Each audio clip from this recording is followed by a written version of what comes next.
Good morning guys. तो चलिए start करते हैं आज की रिवीजन क्लास। तो पहला प्रश्न आपसे क्या पूछ रहे हैं, किस बैंक ने केरल के कोझिकोड में पहला महिला संचालित ब्रांच खोला है, यानी कि वुमेन्स के द्वारा ऑपरेटेड होगा ये। तो आंसर होगा HDFC बैंक ने। HDFC बैंक ने अभी विजिल आंटी कैंपेन भी शुरू किया था। अगला है, एक संशोधित जैव गांव यानी कि बायो विलेज स्थापित करने वाला देश का पहला राज्य कौन सा बना। तो आंसर होगा त्रिपुरा, और उस गांव का नाम है दसपारा गांव। त्रिपुरा की कैपिटल अगरतला है, मुख्यमंत्री है मणिक शाह, और गवर्नर कौन है, सत्यदेव नारायण आर्य। अब बताओ, भारत का पहला बायोमास आधारित हाइड्रोजन प्लांट ये कहां पे स्थापित होगा। तो आंसर होगा मध्य प्रदेश के खंडवा जिले में। अगला है, लोक नायक फाउंडेशन साहित्य पुरस्कार किसे मिला। तो आंसर होगा तनिकेला भरणी को। ये तेलुगु अभिनेता और लेखक हैं। लेकिन अगर आपसे पूछा जाए 2021 का साहित्य का नोबेल पुरस्कार किसे मिला था, तो आंसर होगा अब्दुल रज्जाक गुरना को। जानते हो 2021 का हिंदी का साहित्य अकादमी पुरस्कार किसे मिला था। दया प्रकाश सिन्हा को। अंग्रेजी का मिला था नमिता गोखले को। और देश का सर्वोच्च साहित्य पुरस्कार किसे कहा जाता है, ज्ञानपीठ पुरस्कार को कहा जाता है। तो ये भी याद रख लो, 56वां ज्ञानपीठ पुरस्कार नीलमणि फूकन को मिला था और 57वां दामोदर मावजो को मिला था। अगला है, 31वां व्यास सम्मान किसे मिला। असगत वजाहत को मिला है, उनके नाटक महाबली के लिए। बताओ, भारत का पहला कार्यात्मक रूप से साक्षर जिला कौन सा बना। तो आंसर होगा मध्य प्रदेश का मंडला जिला। और आप जानते हो अंतर्राष्ट्रीय साक्षरता दिवस कब मनाया जाता है। तो आंसर होगा 8 सितंबर को, जबकि विश्व कंप्यूटर साक्षरता दिवस होता है 2 दिसंबर को। अब आपको बताना है, लौंडा नाच को विश्व में पहचान दिलाने वाले कलाकार कौन थे जिनका अभी निधन हो गया। रामचंद्र मांझी, ये नाम याद रखना। अगला है, संयुक्त राष्ट्र के मानव विकास सूचकांक ह्यूमन डेवलपमेंट इंडेक्स 2021 में भारत की रैंक क्या रही, 191 देशों में से, और इसमें टॉप पे स्विट्जरलैंड था। अगला है, बिहार की किस नदी पर भारत का सबसे लंबा रबर बांध जिसका नाम है गयाजी बांध ये बनाया गया। तो आंसर होगा फल्गु नदी पर। अब आप मुझे कमेंट बॉक्स में टाइप करके बताओ कि बिहार का शोक किस नदी को कहा जाता है। और आप याद रखना, एक करंट अफेयर्स का और प्रश्न बनेगा यहां से कि दुनिया का पहला अनुवांशिक रूप से संशोधित रबर का पौधा ये कहां पे लगाया गया था। जेनेटिकली मॉडिफाइड रबर का पौधा असम में। अगला है, भारत ने अपना पहला परमाणु परीक्षण ये कब किया था। 1974 में किया था और उसका निकनेम रखा था स्माइलिंग बुद्धा। दूसरा 1998 में किया था और उसका नाम था ऑपरेशन शक्ति। आप जानते हो पाकिस्तान के परमाणु बम जनक कौन थे जिनका भी निधन हो गया, डॉक्टर अब्दुल कादिर खान। और भारत का पहला परमाणु मिसाइल ट्रैकिंग जहाज का नाम भी याद रखो, INS ध्रुव। यूनाइटेड अरब अमीरात ये न्यूक्लियर पावर प्लांट शुरू करने वाला पहला अरब देश बना था। और एक डे और होता है परमाणु परीक्षण के खिलाफ अंतर्राष्ट्रीय दिवस, international day against nuclear test, ये 29 अगस्त को मनाते हैं।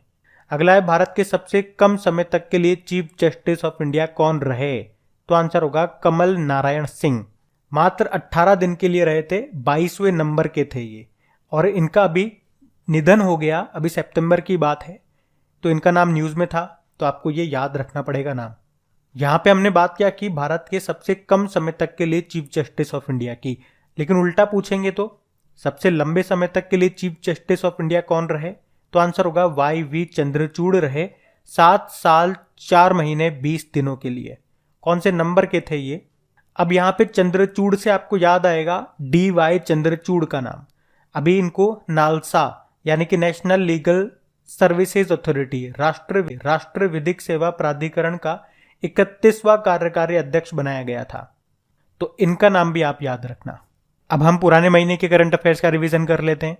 तो बताइए, मर्सर की 2022 cost of living city index के अनुसार विदेशी कर्मचारियों के लिए भारत का सबसे महंगा शहर कौन सा रहा।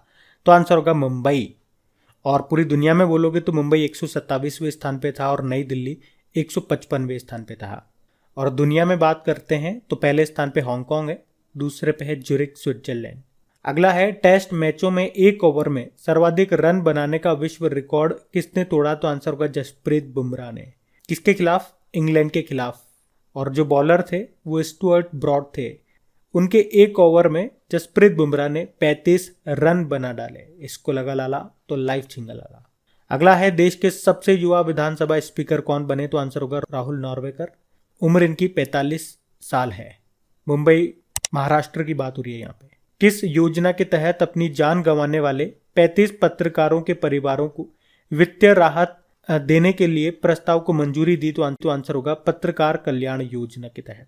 और आप जानते हो विश्व खेल पत्रकार दिवस कब मनाते हैं? 2 जुलाई को। इजराइल के नए प्रधानमंत्री बने थे यायर लैपिड, नेफ्टाली बेनेट की जगह आई है। इजराइल की कैपिटल जेरूसलम है, करेंसी है इजरायली न्यू शेकेल और प्रधानमंत्री हैं इसाक हरजोग। यहाँ की संसद को नेसेट कहते हैं। NRI वर्ल्ड समिट 2022 में यूके में किसे शिरोमणि पुरस्कार से सम्मानित किया गया? तो आंसर होगा मिशेल पूनावाला को। नारी को नमन योजना ये किस राज्य ने शुरू की थी? तो आंसर होगा हिमाचल प्रदेश ने। वहाँ की जो महिलाएं होंगी वो राज्य की जो सरकारी बसें उनमें उनको 50% की छूट मिलेगी किराए में। फैन कॉड के नए ब्रांड एम्बेसडर बने रवि शास्त्री। अब बताओ अग्निपथ भर्ती योजना के खिलाफ प्रस्ताव पारित करने वाली पहली राज्य की विधानसभा बनी थी पंजाब। विभिन्न आयुष आधारित पहलों का एक संग्रह किसने जारी किया? तो आंसर होगा नीति आयोग ने। बढ़ते हैं आगे। चलो बताओ किसने British formula 1 grand prix race को जीत लिया? तो आंसर होगा कार्लोस सेंज ने। ये फेरारी के हैं, पहली बार इन्होंने कोई फॉर्मूला 1 रेस जीती है, तभी इनका नाम भी आपने पहली बार सुना होगा।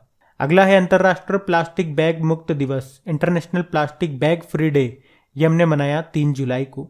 अभी भारत में कब से प्लास्टिक को या सिंगल यूज प्लास्टिक को बैन कर दिया गया? तो याद रखना 1 जुलाई 2022 से। इसी तरह से अभी सिंगल यूज प्लास्टिक बाईबैक योजना किस राज्य ने शुरू की थी? तो ये भी याद रखो, हिमाचल प्रदेश ने। अगला है नाइट फ्रैंक द्वारा जारी एशिया प्रशांत स्थिरता सूचकांक 2021 में कौन सा भारतीय शहर टॉप पर रहा? तो आंसर होगा बेंगलुरु। और पूरे विश्व में बेंगलुरु 14वें स्थान पे है, टॉप पे सिंगापुर है। और याद रखना गोल्ड मानक श्रेणी में बेंगलुरु एकमात्र भारतीय शहर है। नीरज चोपड़ा ने कितनी दूर भाला फेंक कर राष्ट्रीय रिकॉर्ड तोड़ा? तो आंसर होगा 89.94 मीटर। चलो आप बता दो, अभी टोक्यो ओलंपिक में ये गोल्ड लेकर थे और पहले एथलीट बने ये गोल्ड लाने वाले ओलंपिक में। कितनी दूर इसमें उन्होंने भाला फेंका था ये बताओ आप। और उनके सम्मान में 7 अगस्त को हम भाला फेंक दिवस भी मनाते हैं।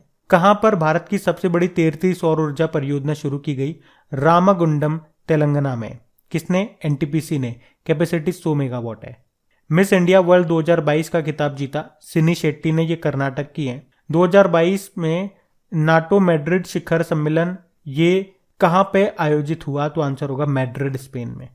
NATO North Atlantic Treaty Organization स्थापना होती है 1949 में। हेडक्वार्टर ब्रुसेल बेल्जियम में है। 30 मेंबर कंट्रीज हैं इसके और इसके हेड हैं जेंस स्टोल्टेनबर्ग। कहां पर 5वें वैश्विक फिल्म पर्यटन सम्मेलन इसका उद्घाटन किया गया? तो आंसर होगा मुंबई में। किसने किया उद्घाटन? हमारे minorities affairs minister Mukhtar Abbas Naqvi ने। किसे Microsoft partner of the year award 2022 से सम्मानित किया गया? HCL टेक्नोलॉजी स्थापना होती है 1991 में, headquarter Noida. CEO C Vijay Kumar. और भारतीय सेना ने कहां पर सुरक्षा मंथन 2022 का आयोजन किया? तो आंसर होगा जोधपुर राजस्थान। अब हम कल के करंट अफेयर्स का रिवीजन करेंगे। तो बताओ भारत के अभी चीफ ऑफ डिफेंस स्टाफ कौन बने? तो आंसर होगा लेफ्टिनेंट जनरल अनिल चौहान। और पहले CDS कौन थे? बिपिन रावत थे, जिनका निधन हो गया था। किस हवाई अड्डे को मिशन सेफ गार्डिंग के लिए एयरपोर्ट सर्विस क्वालिटी पुरस्कार 2022 मिला? तो आंसर होगा कोचीन इंटरनेशनल एयरपोर्ट को। आप जानते हो सौर ऊर्जा सोलर एनर्जी से संचालित ऑपरेटेड पहला एयरपोर्ट यही है। और इससे रिलेटेड 2 पॉइंट हमने और पढ़े थे कि भारत का पहला हाइड्रोजन ईंधन वाला इलेक्ट्रिक पोत कौन बनाएगा? तो आंसर होगा कोचीन शिपयार्ड लिमिटेड। और याद रखना भारत का पहला स्वदेशी विमान वाहक पोत जो है INS विक्रांत, इसे कौन बनाएगा? इसे भी Cochin shipyard. World rabies day हमने मनाया 28 सितंबर को। इसकी थीम है रेबीज 1 हेल्थ 0 डेथ। और रेबीज मुक्त होने वाला पहला राज्य आपका गोवा है। अब बताओ भारतीय डेटा परिषद के नए CEO बने कौन? विनायक गोडसे। सऊदी अरब के नए प्रधानमंत्री कौन बने? तो आंसर होगा मोहम्मद बिन सलमान। सऊदी अरब जिसकी कैपिटल रियाद है, करेंसी है सऊदी रियाल। और सऊदी अरब में ही बनाई जाएगी दुनिया की पहली वर्टिकल सिटी जिसका नाम है द लाइन। अब बताओ अयोध्या में प्रसिद्ध नया घाट क्रॉसिंग का नाम बदलकर क्या रखा गया? तो आंसर होगा लता मंगेशकर चौक। और लता मंगेशकर जी से 2-3 प्रश्न याद रखना कि एक तो पहला लता मंगेशकर दीनानाथ पुरस्कार किसे मिला? प्रधानमंत्री नरेंद्र मोदी को। अभी लता मंगेशकर जी के नाम पे संगीत अकादमी और संग्रहालय कहाँ पे बनेगा? इंदौर में बनेगा। मध्य प्रदेश के किस शहर ने 2022 में सर्वश्रेष्ठ भारत में पर्यटन स्थल का नागरिक प्रबंधन पुरस्कार जीता? तो भी आंसर होगा इंदौर। बेकरी फूड्स कंपनी है, एफएमसीजी कंपनी है ब्रिटानिया, उसके नए सीईओ बन गए रजनीत कोहली। ब्रिटानिया का हेडक्वार्टर बेंगलुरु में है। किसने अपनी नई राजनीतिक पार्टी डेमोक्रेटिक आज़ाद पार्टी बनाई? तो आंसर होगा गुलाम नबी आज़ाद। ये 2005 से लेकर 2008 तक जम्मू कश्मीर के तत्कालीन मुख्यमंत्री भी रहे थे। आप जानते हो चुनावी बॉन्ड दाता का नाम घोषित करने वाली पहली पार्टी कौन बनी थी? झारखंड मुक्ति मोर्चा। तो ये सारे पॉइंट्स आप याद रखना। ये था आज का आपका रिवीजन वाला सेशन, और प्लीज़ एक बार चेक कर लो। अगर सेशन अच्छा लगा है तो प्लीज़, लाइक नहीं करा तो एक बार लाइक कर देना और शेयर ज़रूर किया कीजिए। बहुत मेहनत से बनाते हैं आप लोगों के लिए वीडियो। तो प्लीज़, जो भी आपका स्टडी ग्रुप हो गया या आपके जो भी फ्रेंड सर्कल हो गए, तो प्लीज़ एक बार वीडियो को शेयर ज़रूर करें उनके साथ। Thank you.